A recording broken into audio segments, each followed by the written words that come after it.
ആയുസ്സും ആരോഗ്യവും ഉറപ്പാക്കൂ. കുറഞ്ഞ നിരക്കിൽ ഹെൽത്ത് പാക്കേജുകൾ ഇവിടെ ലഭ്യമാണ്. കൃത്യത, വേഗത, മിതമായ നിരക്ക്. പ്രശസ്ത ഗൈനക്കോളജിസ്റ്റ് ഡോക്ടർ കൃഷ്ണവേണിയുടെ സേവനം ഇവിടെ ലഭ്യമാണ്. Medora clinical laboratory, Nilambur road, Pookkottumpadam. Rubber തോട്ടത്തിലെ ഉപയോഗശൂന്യമായ കിണറ്റിൽ ചാടിയ കുറുക്കനെ യുവാക്കൾ രക്ഷപ്പെടുത്തി. കാളികാവ് പൂങ്ങോട് കൊതേരി രാജേന്ദ്രൻ എന്നയാളുടെ റബ്ബർ തോട്ടത്തിലെ ഉപയോഗശൂന്യമായ കിണറിലാണ് കുറുക്കൻ അകപ്പെട്ടത്. റബ്ബർ തോട്ടത്തിലെ ഉപയോഗശൂന്യമായതും ആൾമറയില്ലാത്തതുമായ കിണറ്റിലാണ് കുറുക്കൻ വീണത്. ഒരു പകൽ മുഴുവൻ നീണ്ടുനിന്ന സാഹസികമായ രക്ഷാപ്രവർത്തനത്തിലൊടുവിലാണ് കുറുക്കനെ രക്ഷപ്പെടുത്തിയത്. പൂങ്ങോട് പുള്ളിപ്പാടം ഉന്നതിയിലെ രജീഷ്, രാകേഷ്, വിഷ്ണുദാസ്, വിനോദ്, വൈശാഖ്, പ്രണവ്, ഉമേഷ്, ആദർശ്, അഭിഷേക്, ഹരിദാസൻ എന്നിവർ ചേർന്നാണ് കുറുക്കനെ കരക്കെത്തിച്ചത്. കഴിഞ്ഞ ദിവസങ്ങളിൽ ശക്തമായ മഴ പെയ്തതിനാൽ കിണറിൽ വെള്ളമുണ്ടായിരുന്നു.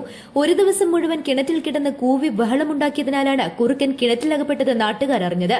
കുറുക്കനെ ഏറെ സാഹസപ്പെട്ട് കയറുകൊണ്ട് കുരുക്കുണ്ടാക്കി മണിക്കൂറുകൾ നീണ്ട പ്രയത്നത്തിൽ ശേഷമാണ് രക്ഷിക്കാൻ കഴിഞ്ഞത്. രാവിലെ തുടങ്ങിയ പ്രയത്നം വൈകിട്ട് 4 മണിവരെ നീണ്ടുനിന്നു. അവശനാണെന്ന് കരുതിയ കുറുക്കനെ കയറിന്റെ കുരുക്കഴിച്ചതോടെ ജീവനം കൊണ്ടോടി രക്ഷപ്പെട്ടു. കോഴികളെയും മറ്റും പിടികൂടാറുണ്ടെങ്കിലും കുറുക്കനെ പൂർണ്ണമായ ആരോഗ്യത്തോടെ രക്ഷപ്പെടുത്താനായ സന്തോഷത്തിലാണ് യുവാക്കൾ. News bureau, Kalikavu.